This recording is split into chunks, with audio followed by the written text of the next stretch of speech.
Guys, ituturo ko naman sa inyo kung paano mag-upload ng video gamit ang inyong mobile data sa inyong YouTube channel. So, as you can see, meron na akong video. Pumunta kayo sa inyong YouTube channel or sa inyong YouTube channel, okay. Then, i-upload nyo ang inyong video. As you can see, nandito na sa itaas yung sa akin. So, inailagay ko na siya. Then, sulat nyo dito yung title and description, okay? So, ipa-private muna natin ito. Yung sa akin, ipa-private ko muna siya. Then, click upload. Okay, lumabas na siya. Ito yung ating ina-upload sa ngayon. Ayan, nagbo-blow na. 76%, 82, 90%, 96%. So, ayan, nag-start na siya sa pag-upload.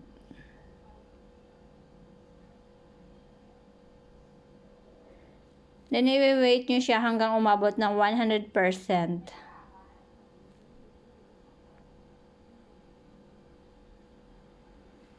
Okay, 3%. Ito yung nasa itaas, yung first one. Ito yung aking bagong upload sa aking YouTube channel.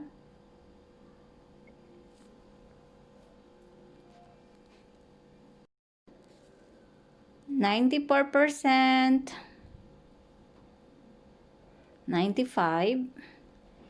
So, dito po sa itaas, 96%.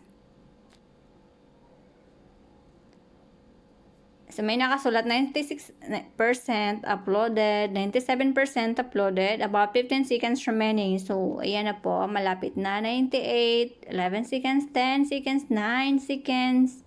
So, malapit na. 99% uploaded. Yan. Processing has started. So, ganyan po yung lalabas. Pansinin nyo sa ibaba, may nakasulat na processing has started.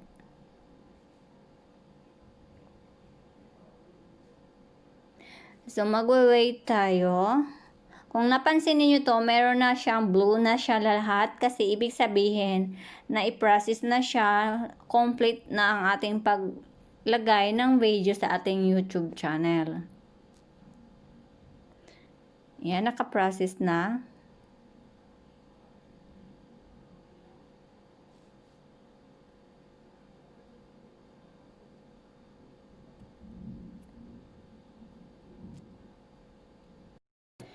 Okay guys, nandito na tayo sa ready to watch. Kung pansinin niyo may nakasulat na ready to watch. So, ibig sabihin, yung ating video na in-upload sa ating YouTube channel is ready to watch na siya. So, ang gagawin niyo dito is pumunta kayo sa inyong YouTube Studio. Okay, yan. I-click nyo yung YouTube Studio, then punta kayo sa inyong videos. Ayan, may lumabas. Okay, so nandito na yung aking in-upload. Ito yun siya, yung nasa una. Ayan, siya yung in-upload natin kanina. So, ang gagawin naman natin dito is, yung may pencil or lapis, i-click nyo yan siya. Then, magsulat kayo ng tags. Kayo na bahala kung ano isusulat yung tags. For example, ako isulat ko dito kasi yung kung ano yung nakalagay sa title nyo, yun din ang idagdag nyo sa inyong tags. So, ako kasi Italia,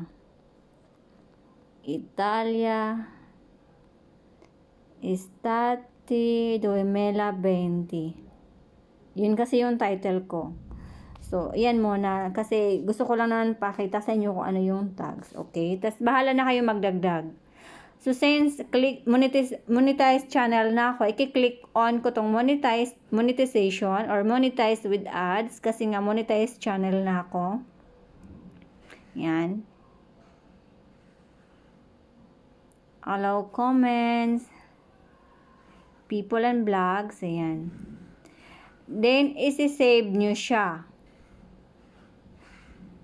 Click nyo yung save.